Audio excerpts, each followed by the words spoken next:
Welcome back, everybody, to the grand reopening, grand return of the Greenway Forward podcast. My name's Brody. It's been 8 months since I've last done one of these. It's been way too long, but I'm happy to be back, and I am being joined by Lebcommie. So, welcome in to the podcast. Hi, how are you? Very good. Very glad you can join us, and I'm particularly excited about today's because this marks like two first-time things in this podcast. This is the first time we're going to be interviewing someone outside the United States. For those unaware, would you like to tell us where you're born and where you're at now? So I was born and raised in Australia, but I recently moved to Montreal. So yeah, that's exciting. I'm not far from the US, but not in it either. Yeah, so we're going to be doing a pretty exclusive interview with someone who doesn't have necessarily the American experiences that the rest of the people on this podcast have. And I'm also excited because everyone else I've interviewed on this podcast has been over 30. We're the same age and we have the same, pretty much the same ideals. So this is going to be a really huge one. You guys are going to hear from um, two Gen Z college students about what we believe and why. So sit back, relax, and welcome to the Greenway Forward. So, if I had to ask you, obviously both of us haven't lived on this earth for very long. Certainly haven't had all this time, like most people, to form out these decades and decades of political opinions and attitudes. So, how did you get to where you're at now in your political beliefs? Yeah, so I mean, I guess like because I'm from what my username on Twitter says, I'm Lebanese. So one of like the things I guess that is different from me and like a lot of other people I know is that I knew about politics from a very young age. I wasn't allowed to watch SpongeBob, but all of my earliest memories are sitting next to a bookshelf with my mom. She told me about Saddam Hussein and the Kurds and the Shia. She told me about the Khiam torture camp and the Lebanese civil war. She told me about Israel. She told me about the Palestinians. And I got in trouble for repeating all at school, of course. But as I grew up, I kind of had more of a sense of politics than most people, especially Australians. Like Australians really don't care about politics. If they can still go to the beach and the sun's still out, it's really not important to them. Um, but as I got older, I kind of called myself like a leftist and said that I was like on the left. But really, like my political awakening was in 2020. You know, like BLM was going on, and I was kind of seeing a lot of commentary because I was online at that time, where people were saying, the solution to this is socialism. The reason that we need this in the first place is capitalism. And that really piqued my curiosity. But really, what did it for me was the Beirut port explosion. For those of you who don't know, because a lot of people don't, I'm not quite sure like why it was there. There's a couple of theories, but explosive material that had been left on the main port in Beirut exploded and killed more than 200 people. And really, like a lot of people at the time, they were saying that this was the fault of a corrupt government. So as I looked, I kind of wanted to look more into like the system and everything that caused that. And I came to Marx and I came to Marxism. I read the manifesto, which I wouldn't recommend starting with personally now, but yeah, It's very that's how I interesting. became a Marxist. Very Yeah. interesting. Yeah. And what is your view as just being an outsider of the, you mentioned in 2020, what was your view back then during the 2020 election, the first, well, I guess now the only Biden v. Trump election, but what was that view that you had and the people around you just being in South Australia, all the way across the world for the United States? How much did you pay attention? How much did you know about what was all going on? Did you ever hear about any third party candidates like Joe Jorgensen or the Green, Howie Hawkins. Were you familiar with any of that? And just give us a rundown of what that was like. So in 2020, my like my knowledge of politics was like kind of slightly to the left of like maybe center left.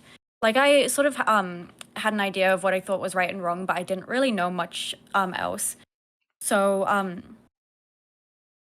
I was pro Biden at the time. I'm not exactly proud to say it. I think it's definitely different now, obviously, but at the time I was pro Biden. He was promising some popular policy. Um, South Australians, I didn't really know many people who were pro Trump, maybe three or four. I did kind of have a debate with a couple because I was really the only person at my school who was openly political at that point, or maybe one of the only. But Australians are generally like kind of anti-Trump, but sometimes they can be pretty pro-Trump. But I know we were all glad. Like if me and everyone I know were glad when he wasn't elected. Um, we thought it would represent like a real change in the U.S. and a real change for people who were really going to be affected by Trump. Yeah, it's interesting because I feel the exact same way. I was super pro Biden back in 2020. I was, for those longtime listeners of the podcast or for some of the Greens that I work with in real life, I was pro Biden up until about a year and a half ago. I was like loving him. I'm like, all right, I'm going to be voting next year. I'm going to 100% give him my vote. I'm going to vote, straight down ballot Democrat. It's going to be so great. I just can't wait to register Democrat and vote Biden. In 2020 as well, I was so passionate, a lot more passionate than I even was about a year and a half ago, because I had some quells about Biden when I was still in my loving him phase, but it wasn't enough to completely turn me away from any of that. Like I was still super super into the Democratic Party, but my main thing in 2020 was just watching like, okay, Biden and Trump. I felt the exact same way as you and a lot of other people in Australia did. It was just, okay, if he wins, we're going to get progress, and we just have to stop Trump. Well, obviously that did not happen. Trump was not Yeah. stopped. He's still coming back looking for his revenge next month, and Biden has been the opposite of progressive. So obviously that was a big letdown to me and a lot of other people who came to see it. And then a year and a half ago, as a lot of you guys know, I found the local Green chapter here in Pittsburgh, Pennsylvania, and they have a few Greens from there. That organization have been on the podcast. I'm looking to get some more, and that's just where I've found my journey. I've moved further left since then, like ever since I've indulged myself into some readings, of course, and found some podcasts and online accounts. But yeah, it was the exact same for me in 2020. And if I didn't have that little awakening a year and a half ago, I think I'd be the exact same way that I am now. It's just like, all right, just vote Harris. We're gonna stop Trump again. It's just crazy hearing this because I know you probably don't hear it as much as I do, probably not nearly as much, but it's been at this point, Trump announced his candidacy probably in early 2015, maybe late 2014. So it's been almost a decade of just we have to stop Trump. That's the only thing you hear in this nation. It's Mm. just been stop Trump, stop Trump, stop Trump. At least the Democrats have a little bit of variety, but it's the funny thing of just it's just stop Trump, stop Trump. That's the only thing I've been hearing, and as time's been going on, and you and I have the same frustrations of just Kamala Harris, her only policy platform is I'm not Trump. Donald Trump has some absolutely horrendous policies that obviously have no place in this nation, but at least he has policies that are like appealing to his conservative voter base. Kamala Harris has nothing but I'm not Trump. And that's so utterly frustrating as a lot of people are saying she's the progress vote, she's a progress vote. Well, it's not a very good progress vote. It's not a progress vote at all. It's like, okay, can you at least run someone just better? But they refuse. That's their only thing is we're not Trump. But they know that gets a lot of ears. The Trump ways are going on for almost a decade at this point again. So honestly, as much as it sucks that she has no policies, that is actually able to garner a lot of attention. Like, I'm not Trump, I'm not Trump. And this actually brings me to another point that you and I were talking about before we started and has been going on Twitter today. Jill Stein actually was trending on Twitter earlier this morning, and it was all for the wrong reasons. For those who didn't see, the DNC, for the first time ever, released an anti third party ad. It is a 30-second ad of them just straight attacking Jill Stein for the first 27, 28 seconds. It's just saying how Jill Stein's Trump and Jill Stein's a vote for Trump and she's going to spoil the election. And in the last few seconds, she's like, I'm Kamala Harris and I approve this message. But it's the worst ad I've ever seen. If anyone wants to go find it, I can even probably link it in the pinned comment. But if my goodness, it's the worst thing imaginable.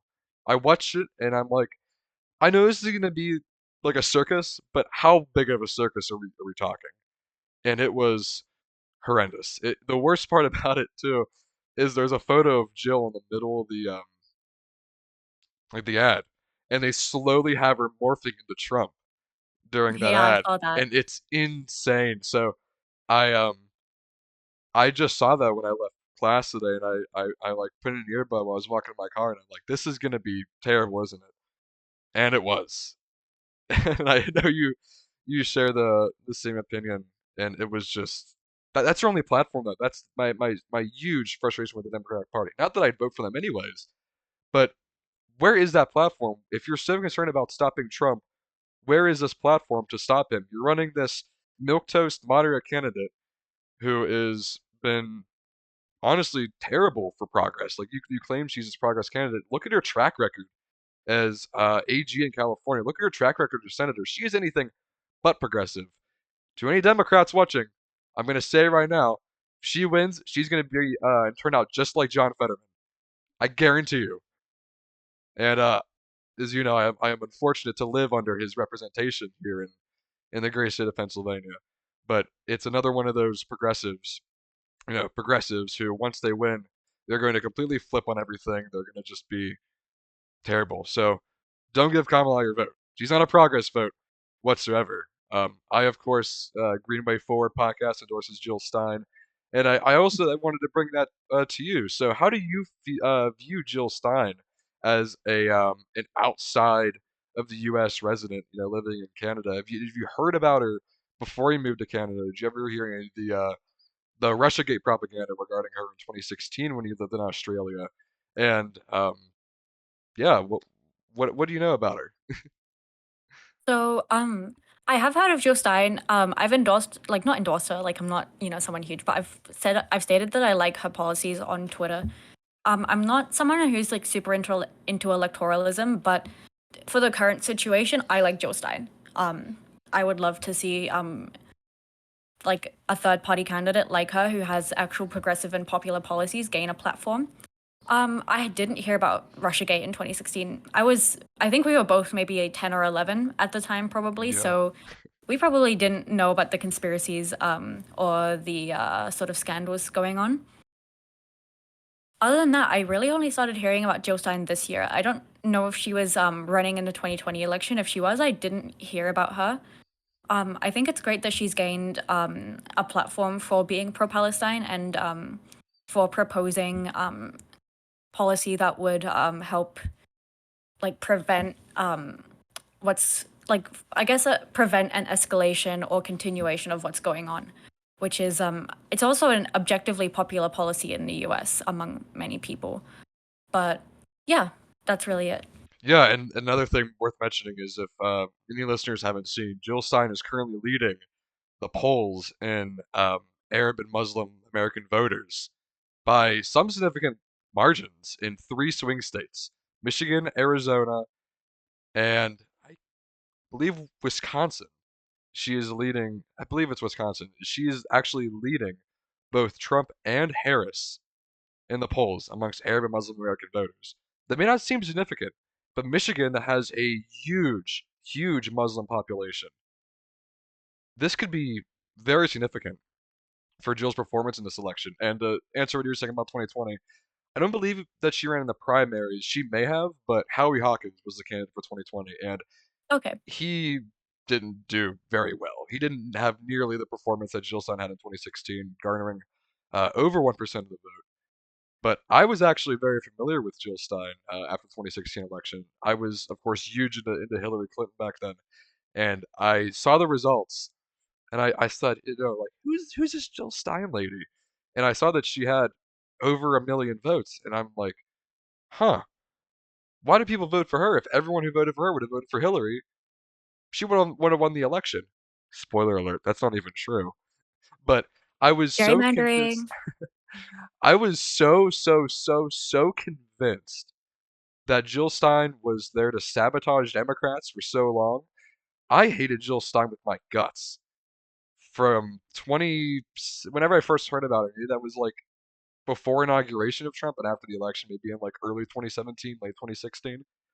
up until 2023, really. Every time I saw her name, I'm like, you costed us the election. You gave us Trump. And whenever I met her, I Wow. had the privilege of meeting her. She did come to Pittsburgh in March, and I told her, I'm like, for years and years, I was programmed by the media and by the stuff the DNC puts out to like very much have a disdain for you, thinking that you're the reason all our country's in disarray or whatever. And then I told her, but I realized that's just complete nonsense. That's not how elections work. First of all, and this is getting to like surface level of electoralism, but obviously no politicians entitled to your vote. Not everyone who's going to vote for Jill Stein was going to vote for the Democrat on the ticket. And exit polls actually show most people who voted Jill Stein in 2016, if she was not on the ballot, would not have voted. Okay. That's So interesting. so the classic excuse is that Jill Stein gave us Trump, but that is saying that every single Jill Stein vote, we're talking every single Jill Stein vote cast goes to Clinton. They're saying she would have won, but she actually wouldn't have. She would have fallen short in some states.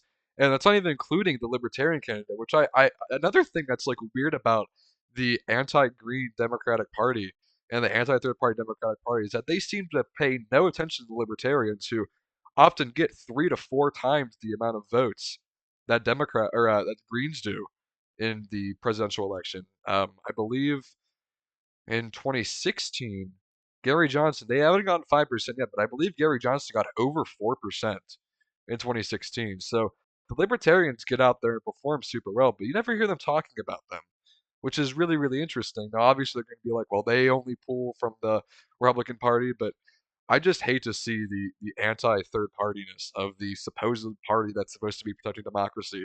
There's actually a yard sign in my neighborhood that I go past a lot. It says, vote for democracy, vote for Democrats. And every time I passed that when I was younger, I'm like, yeah, it's so true. But now I'm like, this is the party that's kicking Greens off of ballots nationwide. And now they're running an ad. Now that's one thing. But whenever you're going to spend, how much did that ad cost? Probably millions of dollars. They're not just going to leave it on Twitter. That's going to go on your TV. When you're watching Monday Night Football, you're going to see that. When you're watching Sports Center in the morning, you're going to see that. When you're watching Good Morning America, you're going to see that ad. When you're watching YouTube, you're going to see that ad. This ad is going to go everywhere, but it might be a blessing in disguise. What I'm hoping is that everyone who sees this ad will either A, be a Harris supporter who's never going to vote for Jill in the past, B, a Trump supporter who's never going to consider voting for anyone remotely left, or the undecided voter. Feel like, okay, who is this Jill Stein person? I'm going to look her up. Chances are, and you mentioned this earlier, a a ceasefire in Palestine is a majority opinion amongst Americans. Chances are that person is also going to be pro ceasefire in Palestine. They look up her policies, think, oh, this might be someone worth voting for. So the Democrats, no matter how stupid the ad might be, may be doing a good service by reaching those undecided voters. I don't think the undecided voters are going to watch that ad and be like, I'm voting for Harris now for that. Because if they were smart, because there's no promotion of Harris whatsoever. It's such a weird ad. Yeah, I agree. I think I was actually going to say this to you when you showed me the ad at first, but they didn't even promote any of Harris's policies, which I guess is probably because she doesn't have like progressive policy at all, which could be compared to Jill Stein. Um, it's definitely something different for me to see personally because in Australia, usually what happens is the Green Party forms a cabinet with the Labour Party, so they do work together in that way. The Labour Party, yes, the Labour Party. They work together in that way, and the Green Party in Australia, I'm not completely aligned with them, but I do like them a lot. So I'm not really used to seeing that kind of ad. And I think it really reeks of the fact that the Democrats are entitled to any person's vote who isn't voting for Trump, which, you know, would make me really irritated if I was an American who was voting. Yeah, no, that's a big thing to mention is that they think they're entitled to anyone's votes. They say vote for Harris because she might not be aligned with you, but she's not Trump. It's like I wish they would realize that we can hate both of them with all our guts. We don't want to vote for them. It's not that hard of a Yeah. concept, but unfortunately, we've been programmed to that in this two-party duopolistic society. So that's why getting out there and promoting these third-party candidates is super important to me. And I know you had mentioned your views on electoralism, and it was actually really interesting whenever you brought up to me a few days ago that you um, were interested in Jill Stein and you liked her because a lot of communists, of course myself included, are anti-electoral. They say don't vote, don't vote, don't vote. Voting's not the solution. And to an extent, I agree. I agree that we can't vote our way out of this mess. It's a very very true scenario. But at the same time, I'm still gonna vote. I'm still gonna back someone. I have the power to vote, whether you think that's useless or that's everything in the world. I'm still gonna vote for someone who shares my same policies, shares my same platform. And the vote shaming of communists is honestly like remarkable because we could have Karl Marx himself running for president and they will say, do not vote, he's a corrupt man. Like they could vote.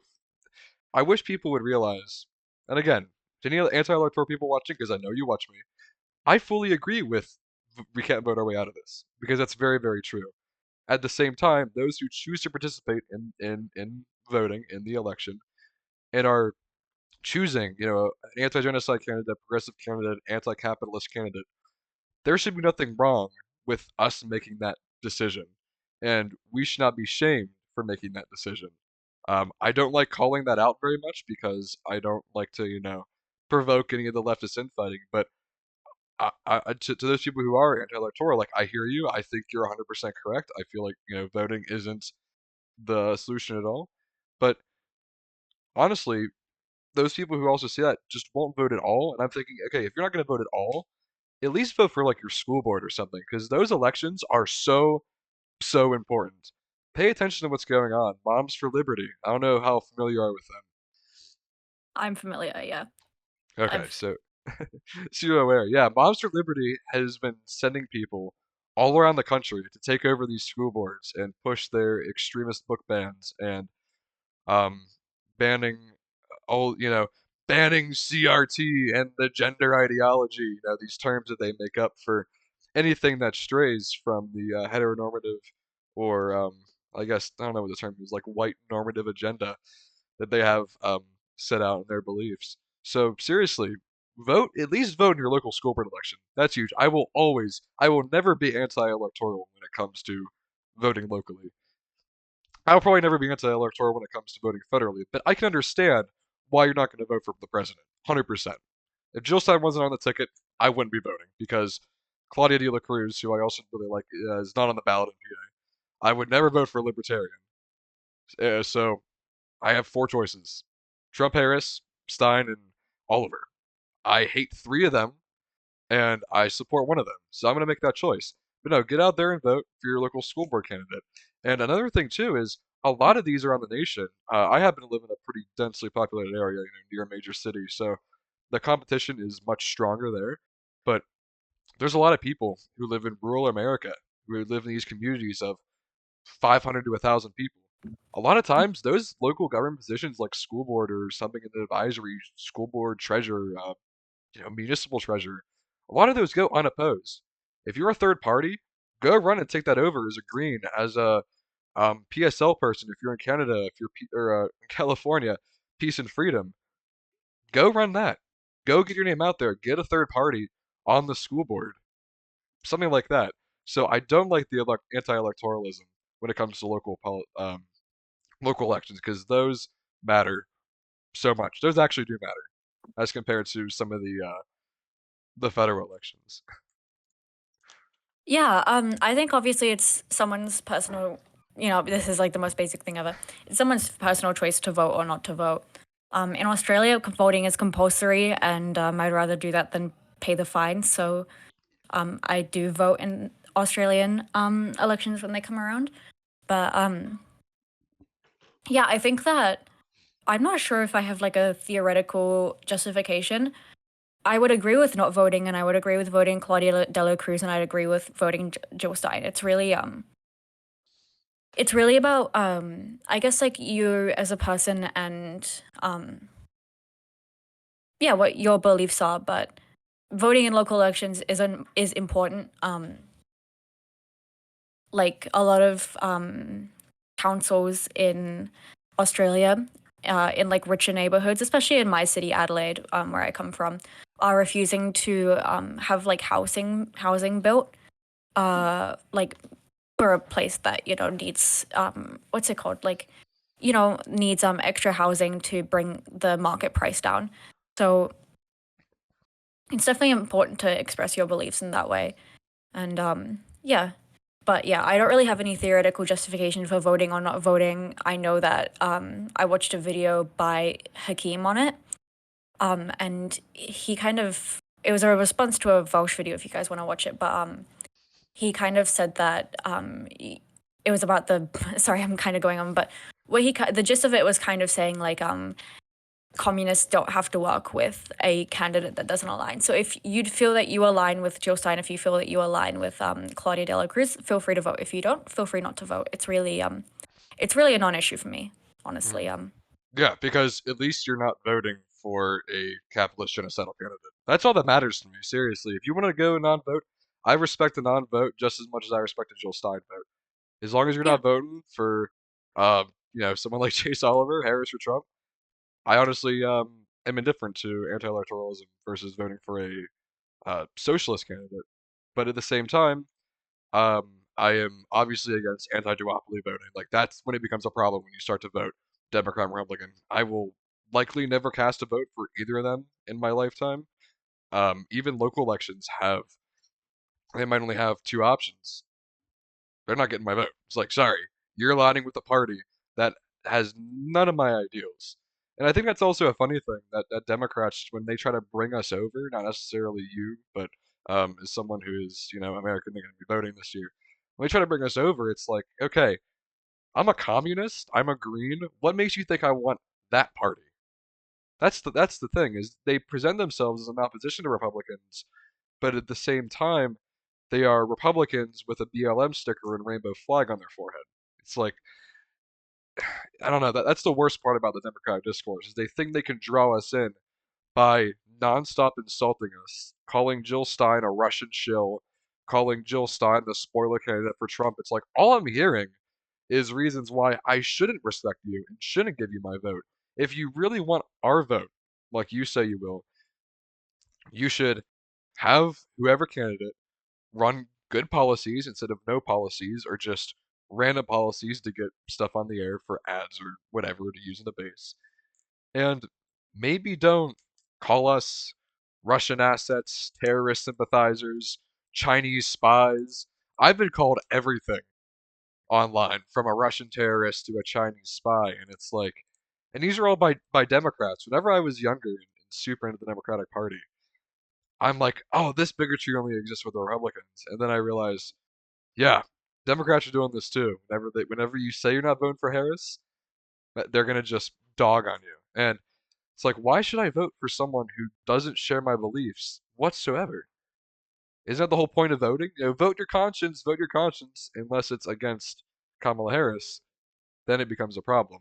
And if you think this is bad in 2024, 2028, I don't even know what 2028 is going to be like. So, what about though? You mentioned voting in Australia, but I assume you're going to be voting in Canada whenever that next election is. So, what's the difference that you're mainly seeing between just general politics in Canada and Australia, and then kind of the left parties in Canada, Australia? I don't know if Canada has a Green Party. I believe it does, but what do you mainly see the differences between those two politics and specifically the left parties?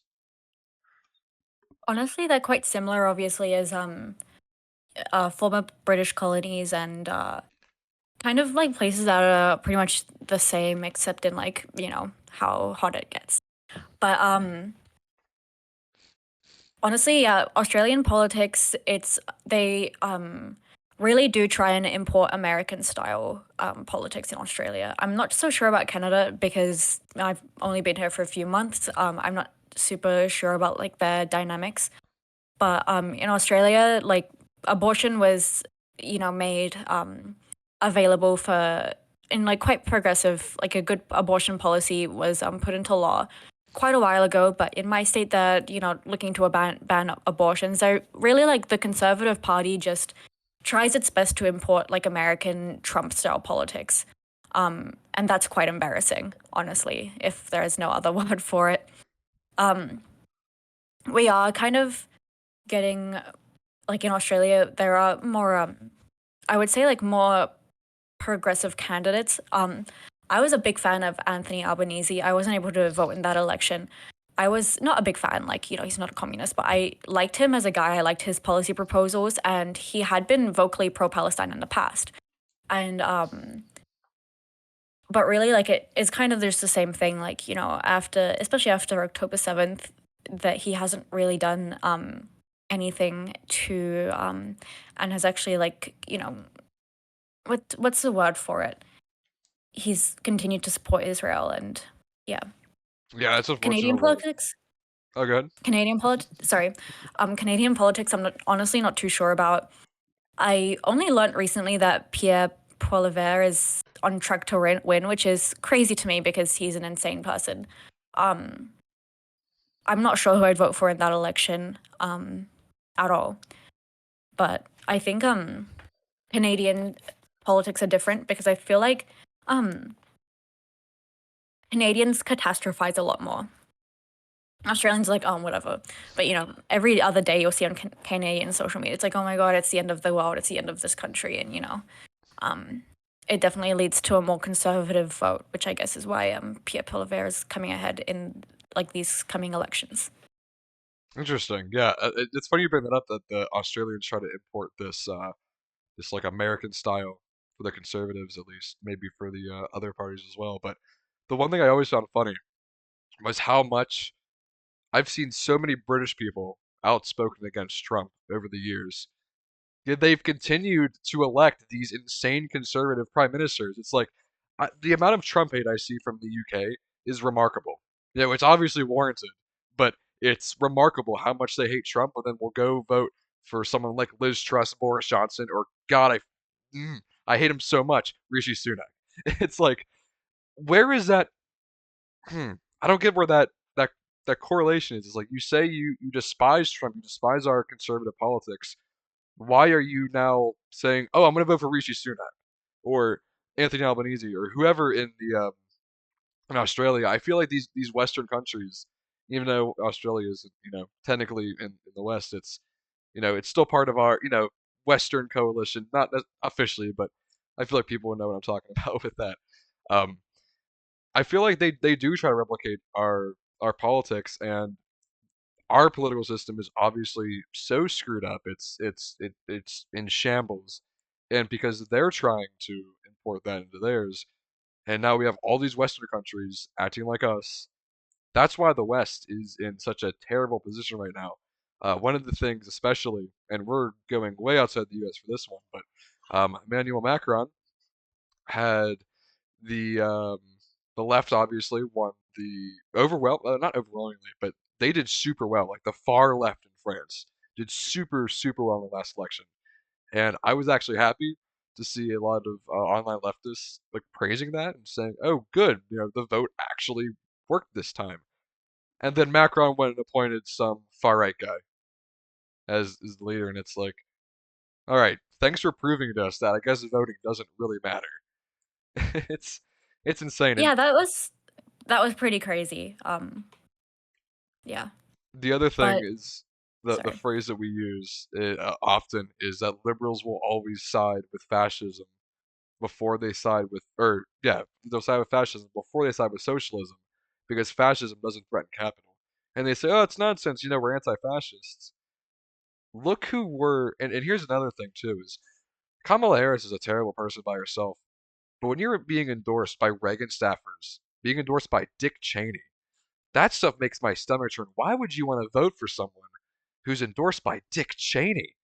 Dick Cheney is one of the Gross. most horrific Americans to ever live, and you're gonna support someone who's endorsed by that guy? If Jill Stein was endorsed by Dick Cheney, I wouldn't vote for. for Jill Stein. If Dick Cheney is endorsing someone, that's an automatic no for me. Anyone in the Bush cabinet, honestly. But we see now that the Democrats are moving so far, far, far right that these people 20 years ago that they hated so much, they even 2 years ago it was, oh, I hate Dick Cheney so much, oh, I hate all these Reagan staffers so much. Now they're praising them for their endorsement of Kamala because what they think is they're endorsing Kamala because Trump is too far right. They're actually endorsing Kamala because she kind of affirms their views. Dick Cheney is I don't know the exact measures, but Dick Cheney might be, if not the worst, one of the most destructive and worst war criminals this country has ever had. Why should we be following someone that he clearly likes and endorses the views of? That makes absolutely zero sense to me. Like, there's a reason why he's endorsing Kamala over Trump. It's not because Trump's too extreme. It's because Kamala kind of likes what Kamala has to say. Exactly. I mean, Kamala has capitulated to Republican policy on the border and on things like fracking and all that. So I really don't know what the material difference between Kamala and Trump would be, especially since, I don't think that Republicans have had any like trouble getting through policy that they'd like to get through over the last 4 years anyway, like like overturning Roe v. Wade. So I'm really not sure what the point of a Kamala vote would be. Is it just to change a head of state? I mean, you could make the argument that Trump being head of state and has in the past and, will incite like violence maybe and empower the worst kinds of people. But really, in terms of concrete policy and concrete actions, we're going to see more restriction on immigration. We're going to see right wing immigration policies. We're going to see right wing policies towards climate change and many, many other things. So I'm not sure what the material difference would be between voting for Kamala Harris versus voting for Trump or having them in office, I mean. And we're all are obviously seeing these right wing immigration policies and right wing climate change policies under Biden. Like, if you think this is bad under Biden, it's going to get so much worse under Harris or Trump. Like, this is supposed to be the climate change guy versus Trump. If this is the best we got for climate change, we're headed down a terrible, terrible path in this country. And obviously, as the U.S. being the world's biggest superpower nation, it's going to affect the entire rest of the world. Whenever he signed the Willow Project, that was whenever I realized, yeah, this is a huge, huge problem. That's when I really started to turn around my stuff because I believe that was about in the late winter, spring of 2023, whenever the Willow Project got signed in. That's kind of what woke me up and realized, hey, Democrats aren't really all that they stand for. And what's been so horrific to me is the same Democrats in 2020 who rightfully said Trump's border policies are racist and xenophobic.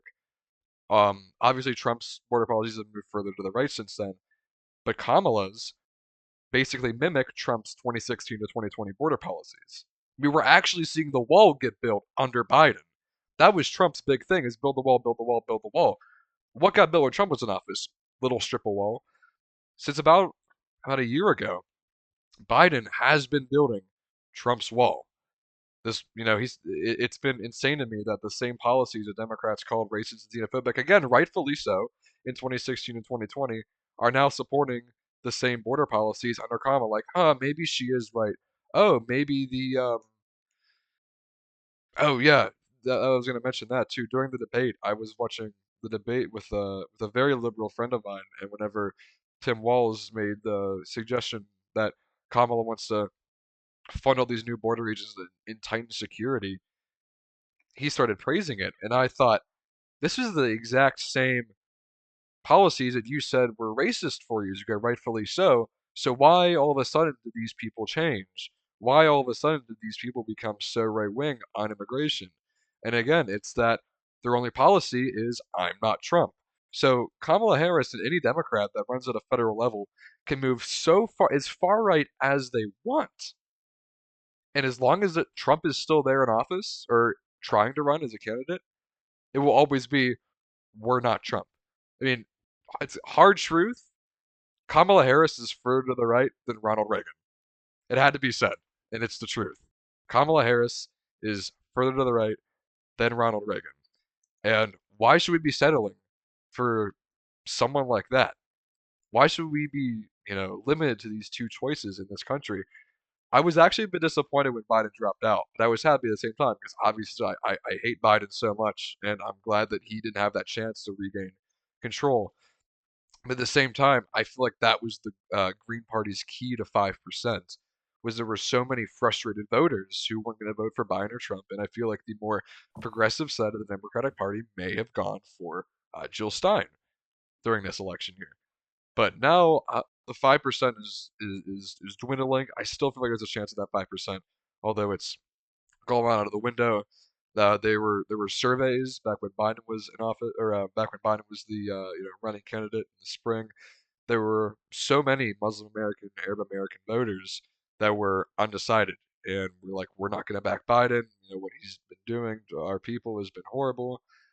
But then when Harris took the nomination, all of a sudden they started endorsing Harris. Now, obviously, there's the Abandon Harris campaign, which has a lot of Muslims in it, and there's a lot of Muslim groups around the nation that are, uh, endorsing Jill Stein over Kamala Harris. And those polls that I mentioned earlier just show how frustrated these Muslim Americans are, not just for the fact that both major candidates are wanting to supply um, the state to kill their own people, but also the fact that there have been so many deportations of Muslims under Biden. That was supposed to be the big Trump thing: is build a wall, deport Muslims. And what did we see under Biden? Deporting of Muslims and building the wall. So the fact that we're now locked in between these two far right candidates has just been so infuriating. And the inconsistency of 4 years ago of calling those same border policies racist, now calling them okay, maybe it's sensible, has been one of my biggest turnoffs of the Democratic Party, to see them just lay into fascist rhetoric. Yeah, and it's been really frustrating seeing the whole vote blue to avoid fascism camp. That's really just a mischaracterization of fascism. Um, but um, it's like the have you seen his like jokes? It's like Malcolm X said, voting comes from power comes. Oh, that's a Mao quote. Like power comes from the ballot, Hmm. not the barrel of the gun. But really, I think for like I have a lot of family, I'm Arab. I have a lot of family who lives in the US who will be voting in this election, and I think that they've all turned to Joe Stein as like the candidate who they believe in.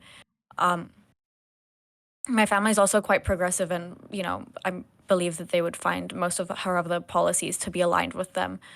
So it's really frustrating seeing the constant condescension that Arab Americans are met with when they kind of say, we don't like this candidate, we don't, like seeing our own people being killed back home in Lebanon, in Palestine, and now Lebanon, and Syria, Iraq, every country that they're currently striking. So it's yeah, I think that not only has the Kamala Harris campaign failed Arab Americans and Arabs overseas, but they've also their supporters have also really showed nothing but hate and condescension towards Arab undecided voters or Arabs who are like understandably upset by what's going on. Um, yeah, so I really believe that this has been a failure by Kamala Harris and her supporters. While I think that that's been a major factor in Jill Stein's campaign as well. Yeah, that's why we're seeing these polls go so high, up to 40% of Arab American voters in Michigan backing Jill Stein, and getting the endorsement from all these Muslim groups is huge. And I mean, it's so obvious when you think about it. As you mentioned, they don't like to see their own people being killed. It's why there were so many Muslim Americans frustrated with Bush whenever during the illegal invasion and occupation of Iraq, was that we killed 1.2 million Iraqis, most of which were likely Muslim. George W. Bush was a huge Islamophobe, and still is to this day. And I just don't understand why people fail to realize that, hey, maybe we don't like to see these people getting killed. Is that like a too out of a concept? And you had mentioned how ruthless liberals are to undecided Arab American voters, and it's really any minority. Um, especially amongst LGBTQ Americans and Arab American voters, if they say, I'm not voting for Harris because I'm being harmed by liberal policies and she's not going to help us succeed, do you know how many liberals I've seen say, I hope you're the first to be rounded up in Trump's camps? It's like, where's that compassion? Where's that, blue love and compassion you're supposed to be for? Whenever you claim to, that's why I say the Democratic Party is not a progressive party because they're only progressive to earn your votes. If you say, I'm not voting for you, they will fantasize about Republicans doing unbelievable harm to you. And it's that really boils my blood because you can't claim to stand with an oppressed minority in the United States and then claim if you don't abide by my exact beliefs, you don't vote exactly how I am, I hope you get, deported. I hope you get rounded up into Trump's camps first day he's in office. It's like that is just insane rhetoric that we're seeing from liberals. And, the ads just purely attacking Jill Stein aren't going to help. What about whenever they're voters? Whenever someone says, I don't want to vote for this party, I don't want to vote for Harris, I don't want to vote for Democrats, are just met with this ruthless, just insulting. How does someone cope with that? How does someone think that that's the right idea to how to get votes? If I see someone saying, vote blue no matter who, someone in the comments saying, hey, like, I'm being actively harmed by these liberal policies, you could say, like, say this person's trans in the United States. Like, Kamala Harris doesn't support me. She's not going to help me, escape what the United States is doing to me. I don't want to vote for her. She's not going to be there for me. And then within seconds they'll reply, "Well, I hope you're going to enjoy your time in Trump's camp." How about find a better candidate or endorse a better candidate that actually stands for these policies that you claim to want? Again, so many liberals are voting for Harris because she's not Trump. And the funny thing is too is that they call my vote for Jill Stein a protest vote. I'm voting for Jill Stein because I agree with a majority of her policies. I met her in person. I sat at a dinner table with her, had a long conversation with her. She's my candidate. You're voting, not you obviously, but you're voting for Kamala Harris because she's not Trump.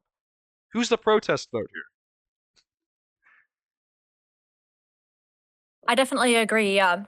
Um, this is one of the things I like about Australia is you get to do like ranked vote or preferential voting. I really like that about Australia. I like that you can do that. So I can write in, my Communist Party, then I can put the Greens and then Labour and then all the way down One Nation. Australians know that they're insane. But really, like, I think that the Harris campaign has been a huge failure, and actually a lot of places they could be a success. And just in what you were saying, yeah, I actually think that, liberals who are supposed to, who kind of label themselves as tolerant, as pro-trans, pro, like, ethnic and racial minority, really, like, showing their, like, going mask off essentially when they say that they won't, that, the actual, like, actually white liberals aren't entitled to the Arab vote. They're not entitled to like the like Latin American vote. They're not entitled to the black vote or the LGBT vote. It really, really upsets them when they hear that. And I don't really know what change they expect to happen just because Kamala Harris is in power, because everything that's happened over the last 4 years has happened under Biden. And you just keep getting told, oh, if you vote for Biden again, if you vote for Harris, next election, this will change. Well, why didn't you change it the first time? I genuinely, would like to know that. Especially because Democrats have had a majority. It's like you have all the power in the world. Obviously that's an exaggeration, but you have the power to get these policies done. Why aren't you doing that? The big thing, of course, is the big, controversial thing going into this election is abortion and Roe v. Wade. And I think it's ridiculous that for the past 50 years, Democrats have had multiple majorities in the Senate, the House, and a blue president. All that claim, oh, we're gonna codify abortion this year. If you vote for me, I'm gonna help codify abortion this year. Never happened. Roe v. Wade gets overturned, and they wonder why it got overturned. You had all these years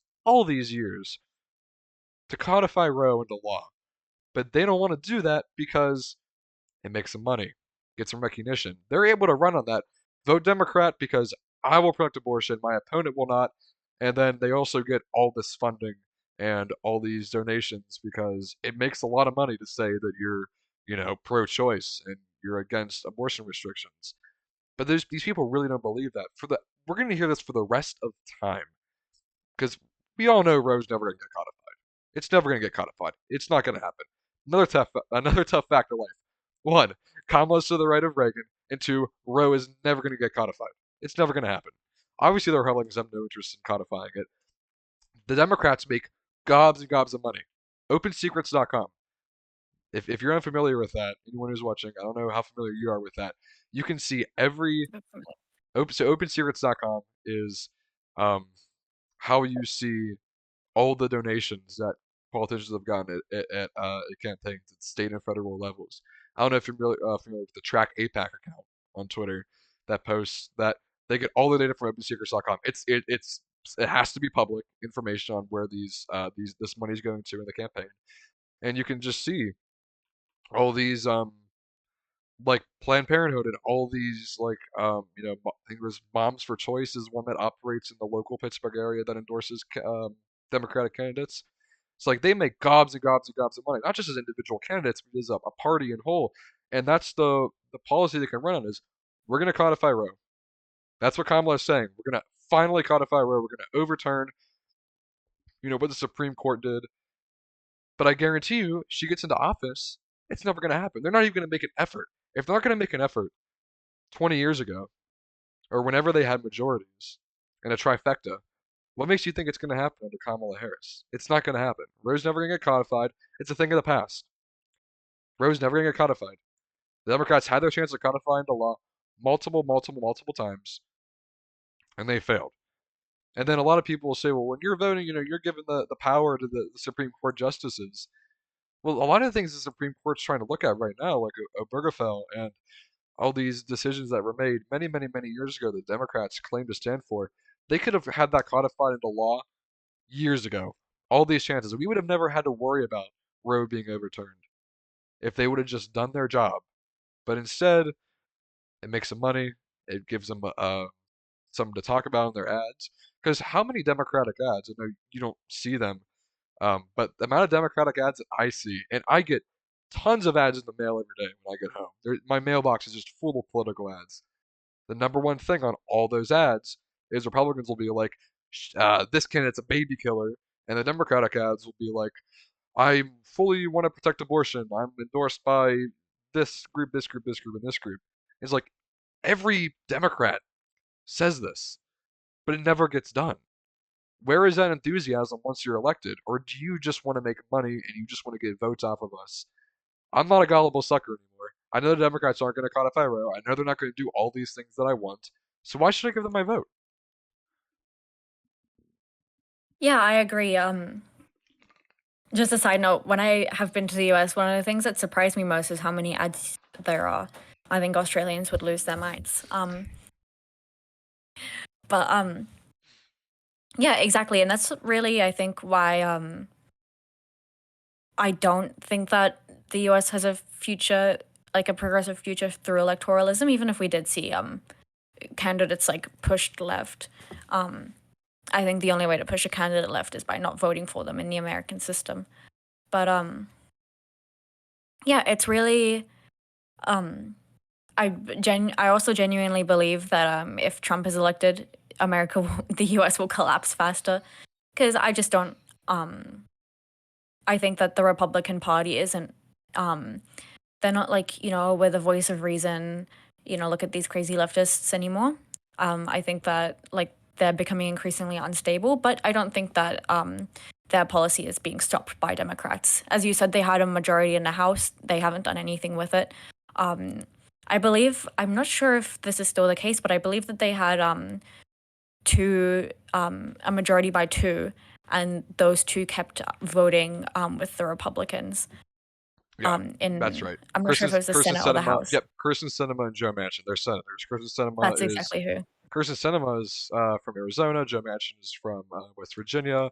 Sinema is now an independent. She left the Democratic Party, but they were them two were the ones that blocked a vote, and they said, well, if they just weren't in office, they would We could have got stuff through. That's not the point. The point is these are Democrats that ran on these platforms. That's like the biggest, and I'm really glad you brought that to attention because I never would have thought to bring that up whatsoever. But this is just proof that whatever Democrats run on, they will not follow through. They might have had 48, 49 votes, however many they had, but the point is these two who ran on that policy did not follow through, and they caused none of these things to go through. But they're like, oh, they're just a conservative Democrats. Yeah, they're still Democrats. They still ran on these platforms. You need to be held accountable. The fact that them two are getting swept under the rug by Democrats is just like, oh, they weren't real Democrats, is just utterly insane. And I actually really like um, what, not necessarily what they did, but I like the fact that them two brought to the mainstream light. That's how the Democrats actually are. Democrats are not these progressive leftists. They are these right wing conservatives like Joe Manchin and Kristen Sinema. Those two are actually how Democrats work. That's how liberalism works. A lot of them, will put on the rainbow mask and the BLM mask. But Kristen Sinema and Joe Manchin, as much as I hate their policies and what they did, is they really showed what the Democratic Party is all about. You want example of why you shouldn't vote Democrat? Right there. Those two. They're completely mask off. They actually vote how liberalism, how their capitalist beliefs operates. And I think that was really important to bring out and to not bring in the no true Scotsman fallacy into it, which is what I see all the time. Um, but yeah, it's one of the things that's really like you gotta hold your party accountable. I don't care that they're conservative Democrats. Your party's conservative. These people are just mask off. Yeah. No, I agree, and it also really showcases the weakness of the Democratic Party, where they can't really rein in their party members and their members in the Senate to actually pass their policy. Their popular policies like student loan forgiveness, healthcare. I'm not sure which other policies that Manchin and Cinema got rid of, but yeah. And even so, it kind of is ridiculous to believe that the Democrats are actually going to care about student loan forgiveness. Look on OpenSecrets.com. See who they are endorsed by. See who they are giving donations to. You really think that a candidate giving donations by, I'm just making something up for the like making a name up for the reference, but you really think that College USA donates to a candidate and expects them to forget their student loans? No, absolutely not. So it's really mind-boggling how every 4 years, and we're gonna start to see this more often. I couldn't blame you voting for Hillary in 2016. Well, now knowing what I do know, I can. But back then, it made sense. And I wasn't involved in electoralism in 2012 or 2008. Wasn't even around for 2004. But it's amazing to me how Democrats can fall for the same garbage every 4 years. This is the year we're going to codify road. This is the year we're going to forgive student loans. This is the year we're going to do universal health care. This is the year we're going to, you know, um, loosen up some of the border restrictions. This is the year we're going to do this. This is the year we're going to do X progressive policy. Seriously, this is the year we're going to do insert progressive policy here. They get elected, they don't do it. If they don't get elected, Republicans do the opposite, and they'll say, why didn't you vote for me? Well, I'm not voting for you because you're not going to do it either. Regardless of what happens, if a Democrat gets in, nothing happens. When the Republican gets in, they will do. Let's use an example for abortion. So, uh, Joe Biden's been in office, has done nothing to codify Roe, even though in his big thing was codify Roe, codify Roe, codify Roe. You could probably count hundreds of times he said that during his speeches leading up to the 2020 election was just codify Roe, codify Roe, codify Roe. If Democrat Joe Biden's in, nothing happens to abortion, and the Republicans at the state level and at the federal level, come next time, will now have that opportunity. So it really makes no sense to vote for Democrats because voting for Democrats and Republicans is going to give you the same outcome federally. Because while the Democrats aren't physically stripping away abortion rights like Republicans are, they are doing nothing and being ignorant and allowing Republicans at state levels to strip those away. And then eventually, when the Republicans take office, they can do whatever they want.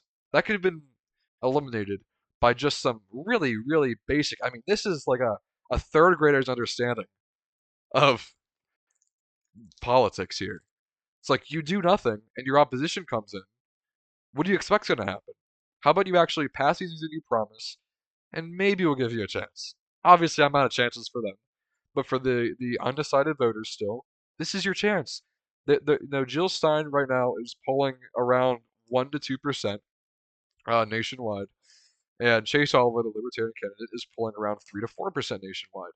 The Democrats are saying, obviously this is a very tight race between Harris and Trump, and they're saying we need that 1 to 2% from these Jill Stein voters.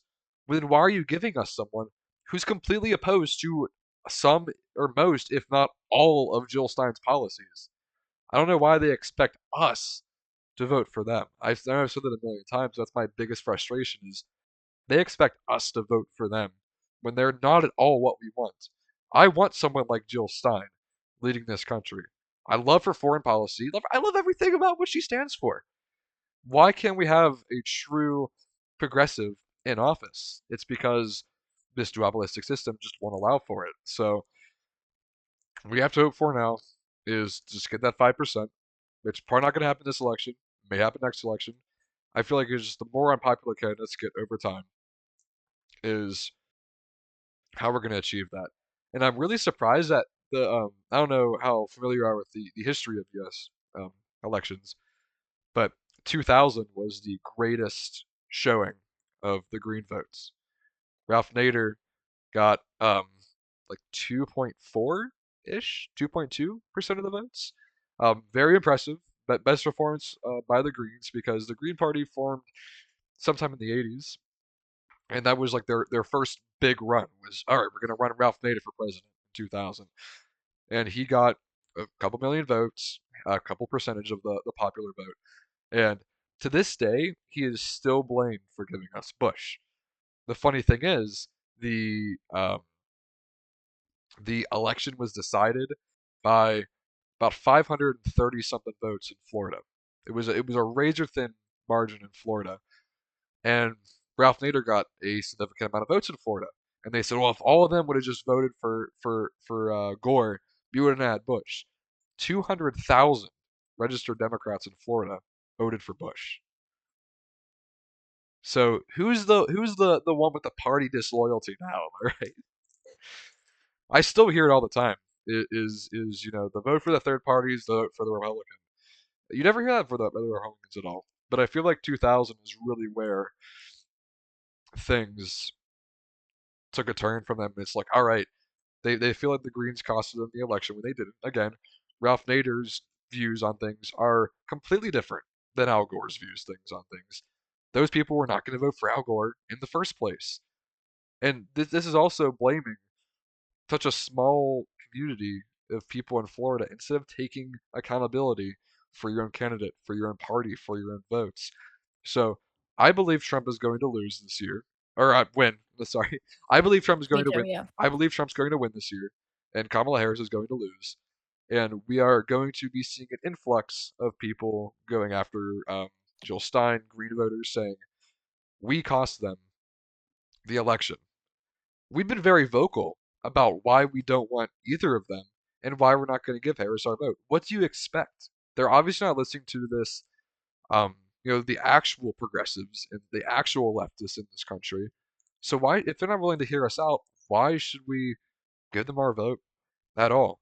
The one big thing is how quick Democrats are to shut down protests that are anti-capitalist, anti-war, left of center. They will shut that down so quickly. But why? Because it challenges the status quo that they all have instilled into their brains. And they're not going to change. Kamala Harris cannot be pushed left. Joe Biden cannot be pushed left. Neither of them are going to save this country from Donald Trump. It's just another tough fact of life. That's not going to happen. It's unfortunate, Obviously, I don't want to see Trump win, but I don't want to see Harris win either. Like, I am so disgusted by that woman every single day. I'm disgusted by Trump every single day. It's so hard for people in this nation to like formulate the fact that some people don't like either option. And I'm gonna ask you about this too.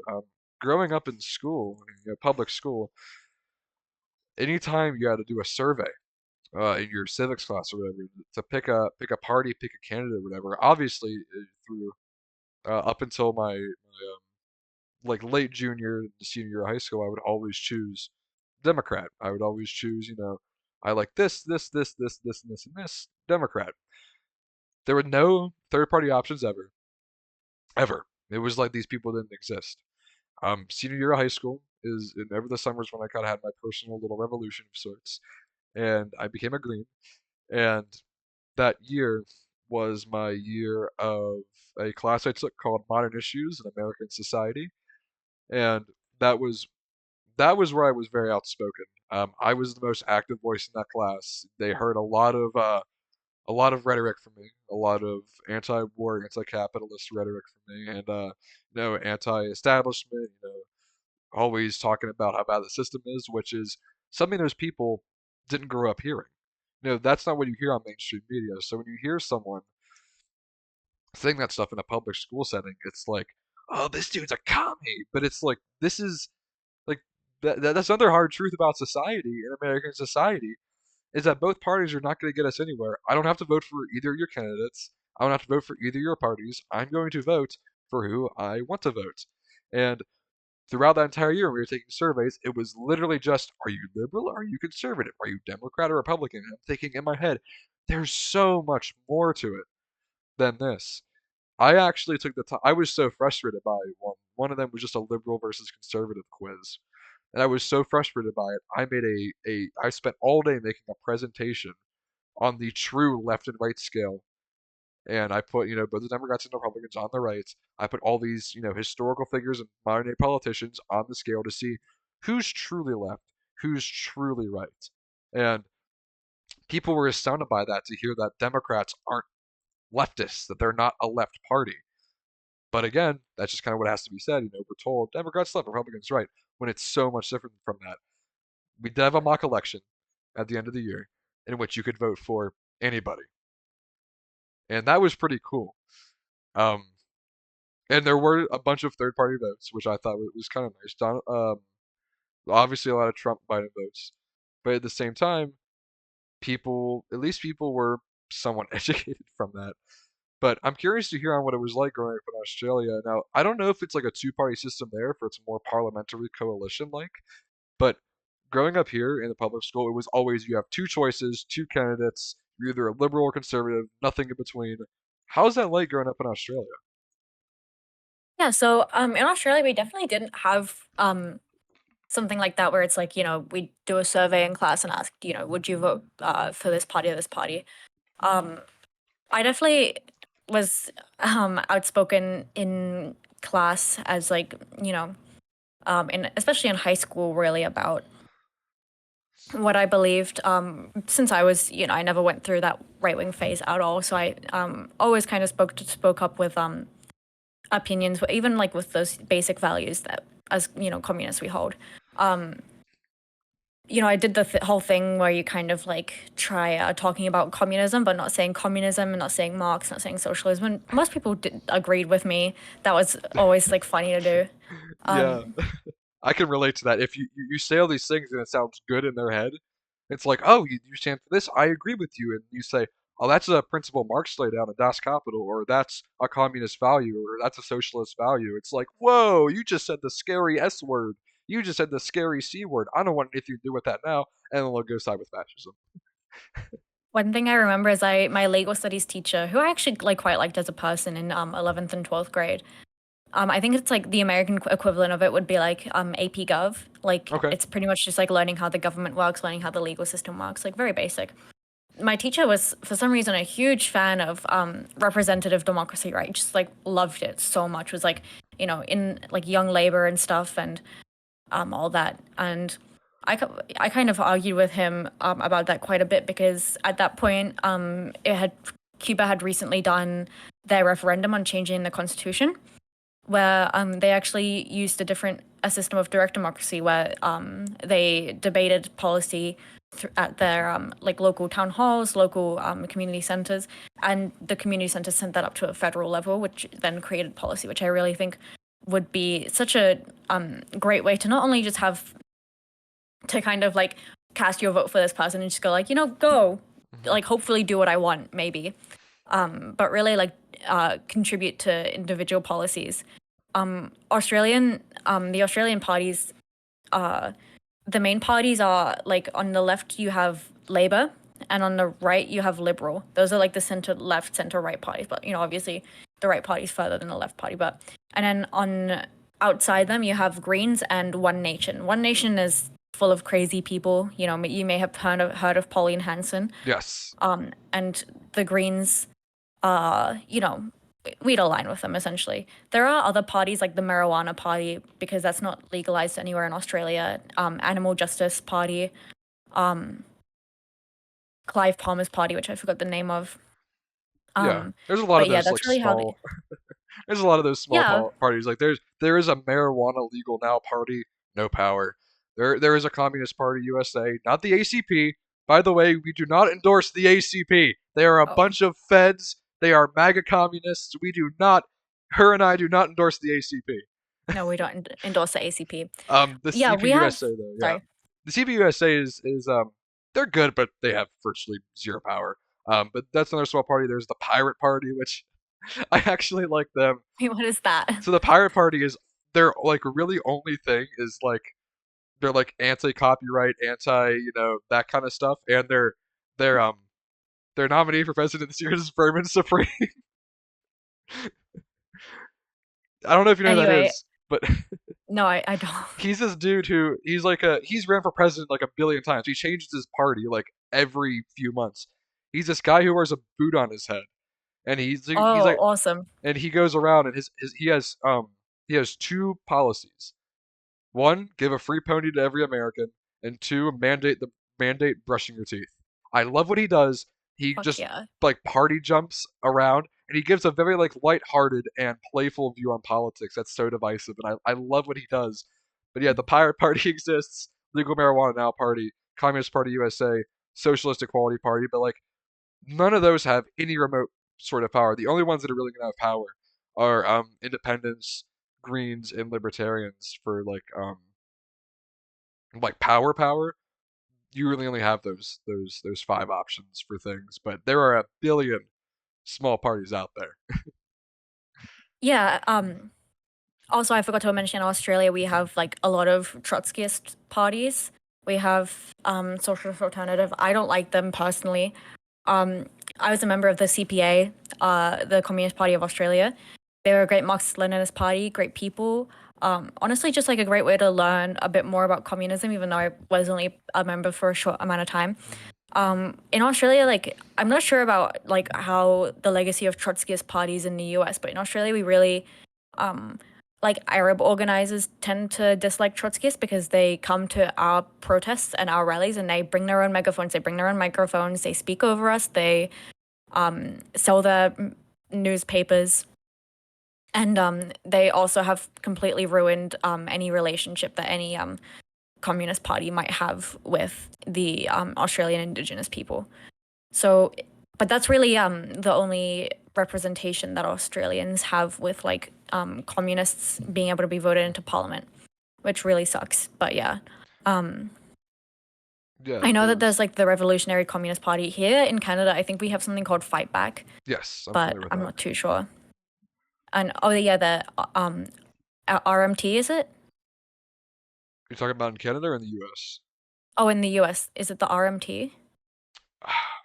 I'm not familiar with what you're saying. The only like Revolutionary Communist IMT. Party, I'm not sure. The only one I'm familiar with Okay. is there's like revolutionary communist parties that are like there's not like like an official one, but there's a lot of like city ones. Like Philadelphia has a good one, New York has a really good one. I follow the one in New York all the time. They do a lot of like street activism and stuff. And I'm not really familiar with any like Trotskyist parties here, but the one I had a lot of frustration with that was supposedly like this left party was um for those unaware, and I talked about this with Theron in episode 3, who is also a fellow Green in Pittsburgh, PA, and he and I have worked together a lot on stuff locally. We went down to the Allegheny County Council back in March. It was actually like a two-part thing. It was we went there and then we went and met Jill. And we were protesting for them to pass a ceasefire resolution, which overwhelmingly did poorly. Like they did not give us any consideration. It lost in the vote very poorly for us. But didn't actually go inside, but Theron did go inside, and whenever he and I talked later, there was this Socialist Workers Party, which I'm not familiar with at all, SWP, and they were in there claiming to be like the left voice, and they were completely endorsing all the wrong things, saying all the wrong things, and they were definitely not pro-Palestine in the slightest. So us Greens, we kind of band together that night with the Pittsburgh Party for Socialism and Liberation, and our plan was we did like a lot of, we just like stood outside and protested, but our plan was to go inside and give our speeches. But only a few of us got to. I had one all written out and practiced. I didn't get to give one, unfortunately. But the Socialist Workers Party people did, who we're not affiliated with, and it was terrible. It definitely hurt our voice, and they kind of like invaded that space of ours, um, unfortunately. Yeah. And we really feel that frustration with like that kind of activism in Australia, especially. I'm not sure why it's such a thing there. I'm not sure if it's a huge thing here. Like when I attend pro-Palestine rallies in Montreal, there is another group that tries to speak over Montreal for Palestine, which is the main group that organizes here. So I'm not really sure why it's a specific issue in Australia, but it's definitely something that like communist groups other than those guys really just despise and have a hard time with. Understandable. Um, yeah, I think I've also heard from I went to a couple meetings when I was like 16 or 15 or 14 or something because I met them at a climate rally. Um, and really like it was quite like I felt it was quite predatory. They got upset at you for not coming into meetings. And they wanted you to constantly buy things and give 25% of what you made, which at the time, I had a job at KFC, so it wasn't really much, but asking a party that's supposed to represent the working class to give you 25% of income it's crazy, Yeah. So the left is really hurt by these parties as well. hmm That's worse than the Mormon Church. The Mormon Church is only 10% of your income. That's 25. Really? Yeah, that's so much. Mormons. I didn't grow up Mormon. But I wasn't raised religious. But I know though that like the Mormon thing is like it's called tithing. It's like 10% of your income goes to the church. So that two and a half times the Mormon Church is is remarkable. They wanted that much. Yeah, well, Mormons are such a weird phenomenon. Like that's not something that exists in Australia either. hmm But we kind of look at them and go, "What?" hmm But yeah, No, the Church of Jesus Christ for Latter-day Saints, which is they don't like when you call them Mormons. They like when you call them members of the Church of Jesus Christ of Latter-day Saints. It's a mouthful, LDS, I know. But yeah, there was actually another third-party candidate. His name was Evan McMullen. He was a Mormon, and he did very well in the state of Utah, which is known for their big Mormon population. So I just thought that was a kind of interesting tidbit how all the Mormons went for Evan McMullen in Utah. And he wasn't on the ballot in very many states, but he got like 700,000 votes, and he got, I want to say, maybe 17, 18% of the vote in Utah. It was actually remarkable to see that, and a lot of people forget that Evan McMullen ever ran. He was an independent, and a lot of people forget that he just ever ran in 2016, but he did so well with the Mormons there. So Jill Stein can just become a Mormon today, and we'll be. yeah. I mean, like, and the effect of like those kind of more extreme Christian factions on American culture is crazy. I saw like a TikTok or a TikTok comment or something saying like the leader of my school's chastity club, and I was like, the leader of your school's what? Yeah, Like chastity, like abstinence club? there's a lot of stuff around Christian culture in this country. I know you're not 100% familiar with it, but there's a push in Oklahoma. There's this guy named Ryan Walters who was elected superintendent of the entire like Oklahoma state um like school systems, and he's been trying to push the Bible in class. He's been trying to outlaw CRT and all this stuff. And the craziest thing, I don't know if you know this, he appointed Chaya Raichik, the Oh. owner of Libs of TikTok onto his staff. So Oklahoma is just doing wonderful right now, Mm. and that's another representative democracy thing. And going back to that, I think it's interesting you brought that up because a prime example of why direct democracy works and representative democracy doesn't is I believe it was in 2022 or 2021. Kansas had a referendum on the ballot is and they instead of it going to the governor or whatever for codifying abortion rights, it was let the citizens decide. It was a yes or no. Should abortion rights be, legalized in Kansas? And when given the representative democracy option for all these years, nothing happened. They tried to direct democracy with this referendum, and it passed. Abortion rights were now codified into the Kansas Constitution. So the fact is that an overwhelming majority of Americans could benefit so well from direct democracy. You see these polls. It's like, are you pro-life or pro-choice? Say it's like 70% pro-choice, 30% pro-life, but then it's 50-50. If we take the Democrats' word that they're pro-choice, which I know they're not, but let's just say they do, it's 50-50 in Congress. So 70% of Americans' voices are represented by 50% of the people in Congress. They can't get that done. And 30% of America's voices are being represented by the other half of Congress, and they're able to pass things just fine. I always found that funny, is that Republicans are able to Yeah. pass their extreme policies super easily, but when you ask for Biden to lift a finger, he's the most powerless man in the world. Yeah, exactly. Well, it's been great talking. I have to get ready for work now. Yeah, it's been great having Thank you you so on. much for having me on. Of course, I appreciate it. Is there anything else you wanted to add? I don't think so, actually. Thank you so much. Yeah. Of course. Well, thank you for being on. That's going to wrap up episode 12 of the Green Way Forward podcast. I don't know when I'll be back. This might be a one time thing for like 3 more months, but if I can get more guests, I will get them on. But thank you so much for hopping on. And this is Brody signing off. Until next time.